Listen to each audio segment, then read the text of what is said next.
Ya, 3, 2, 1. Assalamualaikum warahmatullahi wabarakatuh, para peserta konferensi daring. Pada kesempatan yang berbahagia ini, sekarang kita akan mengikuti workshop mengenai kelalaian dibandingkan dengan risiko medik yang terjadi pada ruptur perineum. Nah, sebagai pendahuluan, kita tahu bahwa saat ini kasus dugaan malpraktek semakin sering terjadi. Dan hampir 80% penyebabnya adalah hanya faktor komunikasi yang tidak baik antara dokter dan pasien, yang umumnya masih bersifat paternalistik. Jadi dokter merasa bahwa kelainan dari pasien atau penyakit pasien itu merupakan hanya suatu hal yang seperti fisik, tidak secara holistik pasien yang kita terapi atau tata laksana. Nah, sebetulnya kasus malpraktek ini sendiri yang dinilai itu bukan dari hasil, tapi proses pembuatannya. Jadi yang sebetulnya pada malpraktek itu adalah prosesnya yang dinilai. Sedangkan saat ini yang dinilai oleh masyarakat adalah hasilnya. Padahal hubungan pasien dokter tidak pernah menjanjikan hasil, tapi upaya atau proses maksimal yang dilakukan oleh seorang dokter.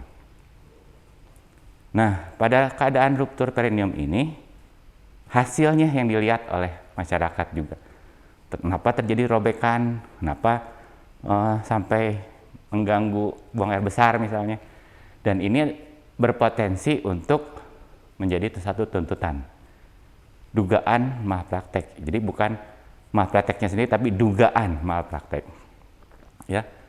Itu sebetulnya terjadi karena jelas keinginan pasien untuk segera sembuh dan juga ingin dapat ditolong oleh dokternya, dan dokter juga ingin menolong pasiennya, tapi terjadi satu hal yang mungkin tidak diharapkan. Nah, kalau kita lihat sekarang kelalaian dalam tindakan pelayanan kesehatan adalah kesalahan yang tidak disengaja sebetulnya. Jadi bukan pelanggaran hukum atau kejahatan. Jika kelalaian itu tidak sampai membawa kerugian atau cedera kepada orang lain dan orang itu dapat menerimanya, ya. Kalau bahasa hukumnya disebut dengan de minimis non curat lex. Jadi kalau misalnya itu tidak membawa kerugian atau cedera pada orang lain dan orang lain oke, nggak masalah. Nah, itu bukan pelanggaran hukum. Tapi menjadi pelanggaran hukum kalau misalnya bertentangan tadi dengan hukum, atau akibatnya dapat dibayangkan, atau akibatnya tidak dapat dihindarkan dan perbuatannya dapat dipersalahkan. Ya, jadi hal tersebut yang menyebabkan pelanggaran atau kelalaian di suatu tindakan atau kegiatan dari seorang dokter. Nah, kalau kita lihat sekarang perbedaannya, risiko medis. Jadi setiap dokter atau tenaga kesehatan itu melakukan tindakan yang berisiko sebetulnya. Nah, jadi harus selalu diterangkan apa sebetulnya yang mungkin terjadi dengan tindakan yang akan kita lakukan. Risiko medis sendiri merupakan suatu keadaan inheren dalam setiap tindakan medis dan sebagian dianggap dapat diterima. Jadi karena tidak bisa diprediksi, ya. Ada kejadian yang mungkin terjadi pada siapa saja, mungkin pada dosis berapa kita tidak pernah tahu. Sebagai contohnya, yang paling dekat kita kan bisa lihat vaksinasi kemarin. Apa hasilnya? Ternyata ada yang demam, ada yang bengkak tangannya, ada yang sampai sakit, tapi ada pula yang tidak merasa apa-apa. Nah itu kita tidak pernah tahu siapa yang akan mendapatkan dampak, siapa yang tidak. Jadi itu adalah satu risiko dari tindakan medis yang kita lakukan. Dan itu harus dikomunikasikan terhadap pasien atau penerima jasa kesehatan tersebut. Nah, kalau misalnya pada ruptur perineum, ini kita juga mungkin sudah tahu ya, kemungkinan terjadinya atau meluas hingga derajat 3 sampai 4, bahkan sampai ke rektum, itu bisa terjadi pada persalinan dengan berat bayi yang lebih dari 4 kg, atau pada saat kita melakukan induksi persalinan, penggunaan anestesi epidural, pada pemanjangan kala 2 atau posisi occipito-posterior persistens, adanya distosia bahu, atau kita lakukan episiotomi medialis yang tadinya bertujuan untuk mencegah robekan meluas, ternyata tetap terjadi perluasan robekan tersebut. Atau persalinan buatan dengan ekstraksi forceps yang mungkin sekarang sudah jarang dilakukan ya. Nah, yang sering menjadi masalah sebetulnya, mungkin kita di Jawa Barat tepatnya masih banyak tenaga kesehatan yang menolong persalinan sampai berapa persalinan per hari misalnya, sehingga atau dalam keadaan capek atau tengah malam misalnya. Nah, hal yang terjadi itu mungkin pada saat melakukan pelayanan persalinan itu kadang-kadang sambil ngantuk kita lakukan repair tanpa dilakukan pemeriksaan rektal misalnya, atau ya sudah Bu, udah selesai, tidak dicatat pemeriksaannya dilakukan atau tidak, kemudian tidak ada bukti pemeriksaan dilakukan setelah repair, atau repairnya tidak dilakukan di kamar operasi. Jadi kalau dilakukan di kamar operasi, ibunya nanti menuntut kenapa terjadi begitu, nanti banyak panjang lagi masalahnya. Ya sudah, kita langsung saja perbaiki di kamar tindakan. Nah ini sebetulnya merupakan satu pelayanan di bawah standar ya. Kemudian lagi adalah keterlambatan melakukan episiotomi sangat diperlukan. Jadi sering kita mendengung-dengungkan asuhan persalinan normal. Tapi bukan berarti juga kita tidak melakukan tindakan saat diperlukan. Ya, jadi jangan terlalu takut, tapi juga jangan terlalu berani. Kemudian penyataan repair yang tidak adekuat dan keterlambatan pengobatan infeksi episiotomi. Ya, jadi kepentingan kita meriksa setelah persalinan itu adalah mengantisipasi terjadinya infeksi episiotomi. Dan ini masalah yang mungkin kita lupakan dan ujungnya terjadi satu komplikasi yang berpotensi untuk terjadi penuntutan.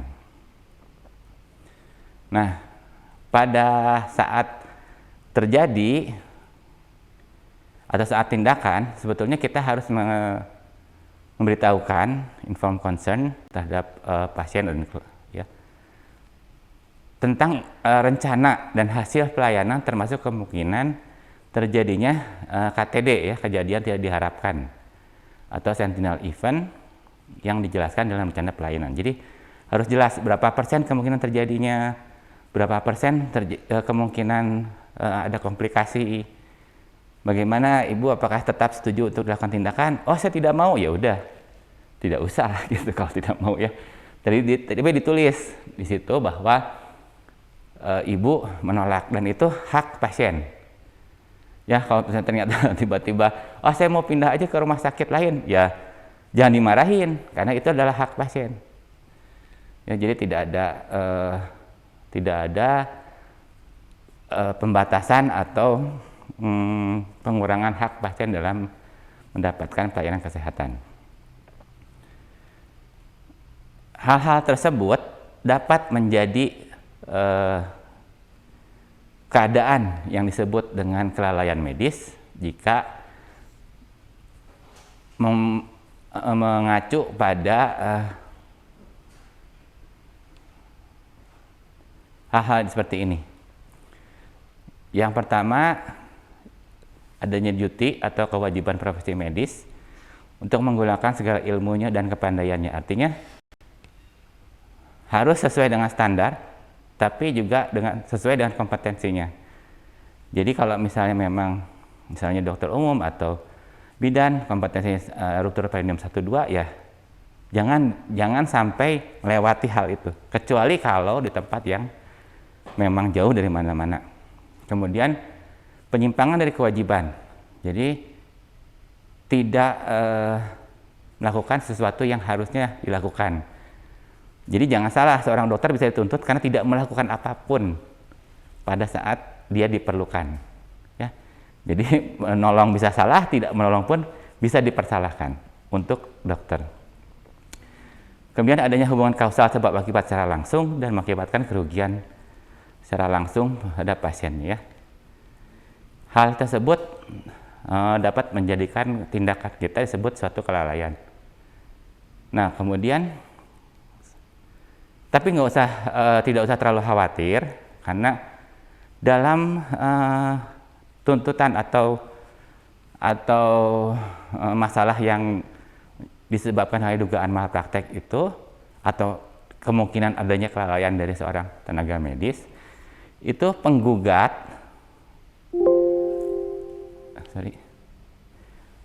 itu harus dapat membuktikan sendiri adanya 4 unsur berikut. Jadi penggugatnya sendiri yang harus membuktikan, ya, adanya kewajiban dokter terhadap pasien, kemudian dokternya telah melanggar standar pelayanan medis, kemudian penggugatnya telah ada kerugian yang dapat dimintakan ganti ruginya. Ya kan kadang-kadang suka ada, saya minta ganti rugi imaterial, nah itu susah ngitungnya gitu kan. Jadi agak sulit untuk dinyatakan bisa terpenuhi atau tidak. Dan secara aktual, kerugian tersebut disebabkan oleh tindakan dari medis tersebut atau tindakan di bawah standar dari tenaga kesehatan tersebut, ya. Jadi harus dibuktikan dulu ini, baru dapat dipastikan adanya kelalaian. Jadi jangan dulu terlalu takut gitu, ya. Ini juga sama untuk di luar, tapi ini biasanya di perusahaan asuransi. Nah, yang jadi masalah lagi adalah pendidikan tenaga kesehatan di rumah sakit. Itu baik untuk PPDS, untuk Akper mungkin, untuk Akbid, ya. Jadi intinya sebetulnya harus ada SOP tentang pasien, kemudian ada DPJP, dan yang harus diingat adalah penanggung jawab dari pasien tersebut tetap dokter penanggung jawabnya, bukan residen atau perawat. Jadi tetap DPJP itu harus melihat bagaimana tata laksana dari seorang pasien, ya. Jadi kerjasama antara rumah sakit dan universitas atau fakultas kedokteran itu selalu ada yang dinyatakan sebagai apa saja sih yang ditanggungjawabkan oleh universitas, apa saja sih yang dipertanggungjawabkan oleh rumah sakit, dan itu harus tertulis dalam perjanjian kerjasama antara kedua institusi ini. Dan mungkin kadang-kadang sekarang sedikit terlupakan, ya. Di sini harus ada siapa yang nanti akan membayar kalau misalnya terjadi risiko tindakan medis. Kemudian bagaimana kalau terjadinya oleh staf pengajar dari universitas tersebut misalnya. Dan itu harus tertuang dalam pasal-pasal perjanjian yang akan dilakukan oleh universitas dan rumah sakit.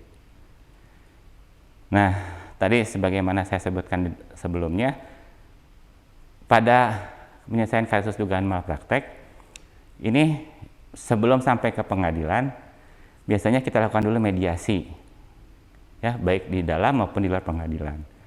Dan untuk obstetri, terutama POGI Bandung atau Bandung Jabar ini sudah disediakan mediator khusus dengan satu program kerjasama antar anggota yang melindungi anggotanya dan melakukan mediasi terlebih dahulu sebelum sampai ke pengadilan. Ya, jadi dengan biaya yang ditanggung oleh organisasi. Ya, jadi kita melihat dulu kasusnya seperti apa, kemudian kita mendiskusikan, coba kita lakukan mediasi, ternyata dia masalah dan ternyata dapat selesai, ya tidak usah sampai pengadilan. Jadi mungkin lebih mengurangi waktu dan biaya yang dikeluarkan. Baik, itu saja mungkin para peserta workshop yang saya hormati. Terima kasih atas perhatiannya. Wassalamualaikum warahmatullahi wabarakatuh.